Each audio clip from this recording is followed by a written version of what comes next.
benar-benar steril dari start sampai finish itu tidak ada kendaraan atau bahkan pelari CFD pun nggak ada ya, benar-benar khusus pelari peserta gitu loh. Cheeringnya juga berasa seru, fotografernya banyak, dan ya waktu itu tuh kita tahun lalu juga kan ketemu kan ya, jadi yang bikin aku happy juga dari tahun ke tahun progresnya kelihatan banget ya, semoga bisa bikin setiap tahun.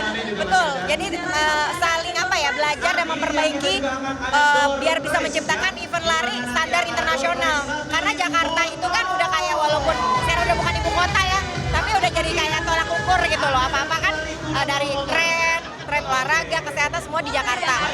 Dan kalau udah bisa bikin standar Indonesia di Jakarta, mudah-mudahan ke depannya Indonesia semua udah bisa bikin yang kayak gini. WMM ya. Ya amin. Kenapa milih yang 10K, kenapa kayak yang half atau mungkin yang full? Kenapa Kak? Karena kita dikasihnya itu sih kategorinya. Tapi nggak apa-apa juga kan, pertama kali juga pengen tahu juga kayak apa sih kalau 10K-nya. Kalau 10K-nya udah tahu kan paling nggak berani baru nih kita cobain yang lebih jauh. Mungkin kayak, wah tahun kemarin gue ikutan 10K enak banget rutenya, clear-nya gitu. Mungkin next year bisa ikutan HM, ya gitu. Ada kesulitan nggak dari kesulitan nggak sih? Nggak ada sih, semuanya jelas ya, marka jalannya jelas, terus marshallnya juga jelas.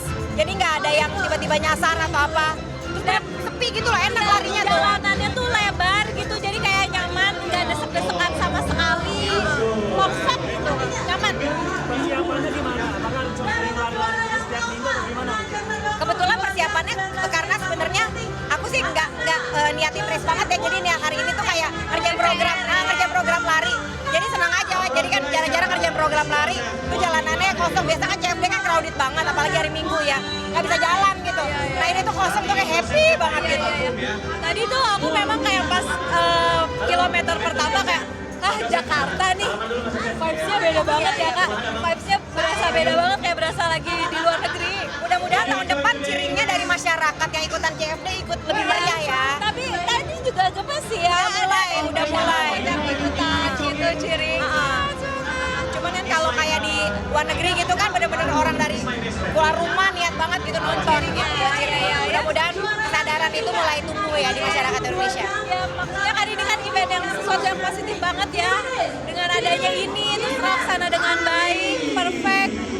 Jadinya banyak lagi orang yang suka lari. Jadi satu Indonesia sehat. Bawa apa aja sih Mas? Bawa apa aja sih persiapan? Oh yang pasti bawa minum, aku selalu bawa, biarpun udah ada water station aku jaga-jaga selalu bawa. Karena terbiasa langsung gitu kan, kalau water station kan suka ngantri ya. Terus abis itu aku bawa gel, energy gel buat lari, karena kan kalau udah di atas 5 kilo tuh baiknya pakai gel sih untuk supaya ngeboost energi kan. Udah sih itu aja sih, gel sama minum aja, sama handphone. Kacamata ya, karena takut Agak siang ya tadi ya. takut ya, karena kita mulainya jam 6.15 ya, udah mulai ada matahari, nggak terlalu gelap. Kacamata wajib, sama apa ya, handphone sih, handphone, karena kan suka dengerin musik earphone, biar nyambungnya koneknya dari handphone. Biasanya apa dengerin seperti apa untuk Ya kan suka ada yang buat, aku udah bikin playlist lah ya buat running yang udah biasa aku pakai gitu, jadi selalu dengerin itu. Kak Sayla ada nggak playlist sendiri gitu untuk lari? Kalau aku tuh dari tahun ke tahun tuh kayak ganti-ganti sih. Kalau tahun kemarin tuh aku lagi suka lagunya Lord. Terus kalau misalkan sekarang aku lagi suka Lana Del Rey. Nah, jadi kan kayak sebenarnya lagunya slow-slow gitu kan ya Kak. Cuman nggak tahu aku tuh kayak Biar menghayati gitu ya, menghayati. Seperti apa sih bagi kalian maraton ataupun lari gitu? Seperti apa sih? Udah jadi lifestyle ya kalau buat aku. Jadi kayak kalau nggak lari tuh ada yang kurang, karena buat aku tuh kan dengan umur yang mungkin udah nggak muda lagi ya, harus terus di-maintain olahraga gitu, nggak bisa cuma buat ikut seneng-senengan, lebih ke kebutuhan hidup. Nah lari salah satu olahraga yang buat aku ngerasa jadi diri sendiri gitu loh, bisa kapan aja, di mana aja, sendirian pun nggak apa-apa kalau aku. Nah di mix lah paling sama yang tren-tren misalnya kayak pilates atau stretch ya biar nggak bosen. kalau aku sendiri aku ngerasa lari itu memang olahraga yang perlu banget di-maintain.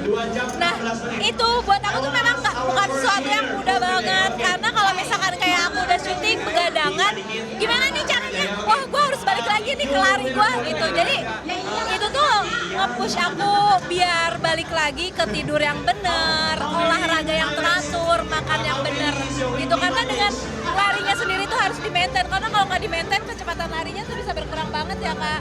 Jadi nggak nyaman lagi lah, lari yang biasanya sejam tuh nyaman jadi nggak nyaman. Terakhir ajakan buat para penonton untuk lari juga. Buat para penonton sih sebenarnya ya, kalau apapun trennya itu selama positif harus diikutin ya, tapi sesuai dengan kemampuan. Jadi kalau misalnya baru belajar lari nggak ada masalah, nggak harus 10 kilo dulu. Yang penting nyaman ya. Betul, yang larinya. penting konsisten, komitmen, yang penting healthy lifestyle udah ada dulu. Nanti kalau udah makin kuat, baru deh ikut 5 kilo. Atau mungkin nggak ikutan lomba dulu juga nggak apa-apa sih. Yang penting sehat dulu, itu sih. Jangan compare sama orang, cari kenyamanan di diri sendiri. Karena olahraga lari itu untuk mengalahkan diri sendiri, bukan mengalahkan siapapun. Terima kasih banyak.